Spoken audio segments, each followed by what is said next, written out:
The head coach of the Crimson Tide is now with us, the Coach Nick Saban from Tuscaloosa. We're at the Flora-Bama, Coach, down on the coast. I hope you're doing well in Tuscaloosa today. Doing well, but you guys are probably doing better if you're at the Flora-Bama. we will be on a boat later on, Coach. This is Jim, and I was wondering, last time we talked to you at the charity event, you were heading out. We knew you were heading towards Italy for your anniversary trip. When you got over there, how was the food? I've always wondered about that because I like the way we Americanize Italian food. I've never been to Italy. When you get there, is the food like just fantastic? Is it fabulous? No, it's great. It's fantastic. You used the right word. So, but the bad thing about it is you gotta they give you 3 courses, so you order 3 different things, and after the first course, you're not really ready for the next 2, but you want to keep tasting it, so it's not good for the waistline. Coach, we didn't have our first bushwhacker till 9:30 this morning, and I don't know if you've ever had a bushwhacker or if you've ever been to the Flora-Bama. Either or? Haven't had either, or done either. Wow. Yeah. If you ever get down this way, yeah. A lot of former players here. I'll tell you this, Coach, as we get ready for this season, it seems like you've had a really good time in the spring and in the fall with this team, getting them ready. This deep into your career, how much do you still enjoy the building of a team, putting a team after it's been torn down back together? Well, I think that's always the challenge, and that's what I think you look forward to. That's what I enjoy. You got new energy, new enthusiasm, new guys playing different roles on your team, whether it's positions, leadership, whatever it might be. So, but the team sort of inspires you too.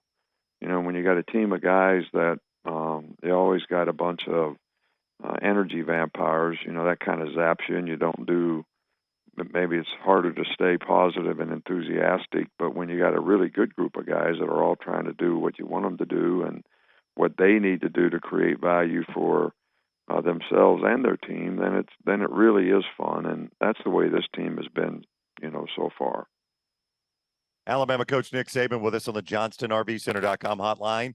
I know you're well aware of the public's interest in who you will name as the starting quarterback. You get asked about it every time you're behind a microphone.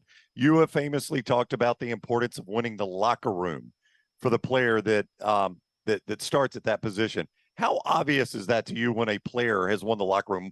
What does that look like to you as the head coach? Well, I guess what it'll look like is if you went and asked anybody who should be the quarterback, they'd all say the same guy.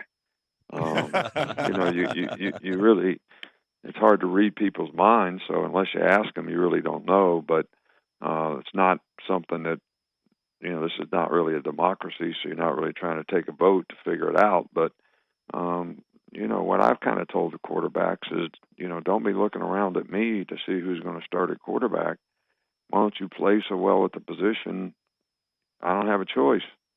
And that's how you separate yourself, and that's how your teammates develop trust in you, and so that should be your challenge, and that should be what you're focused on, and guys have been doing a pretty good job of that.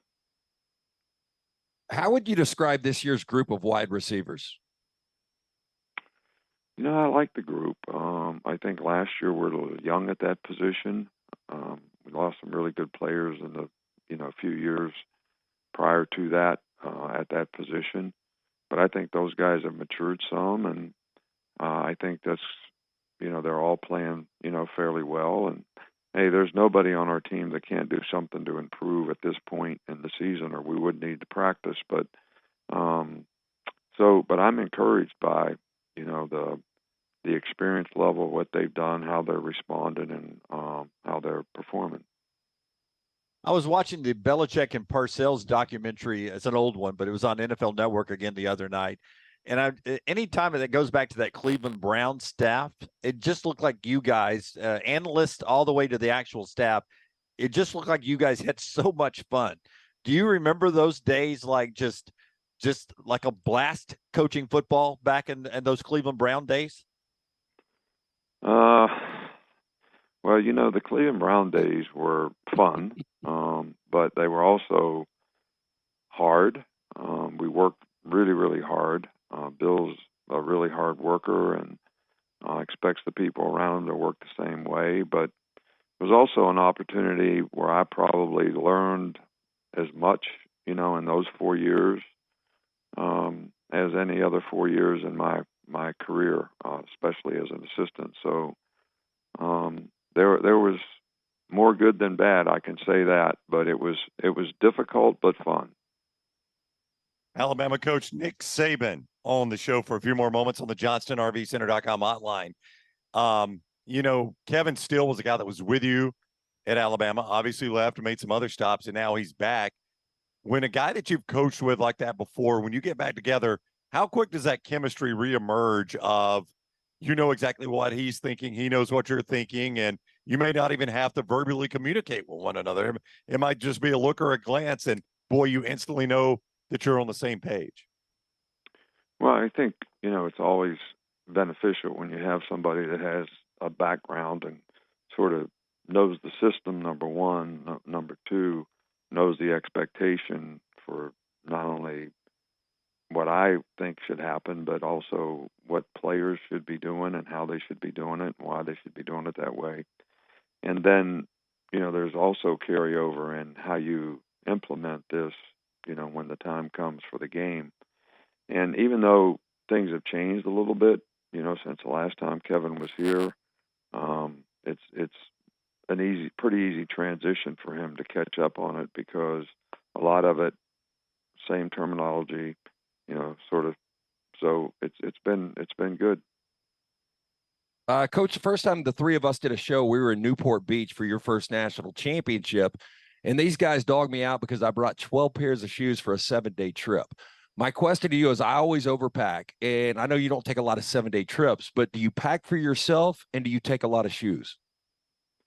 I pack for myself, and I take as few shoes as possible. In fact, Me too. They take up so much space. Yeah, I'll pick what I'm going to wear so I can wear the same shoes.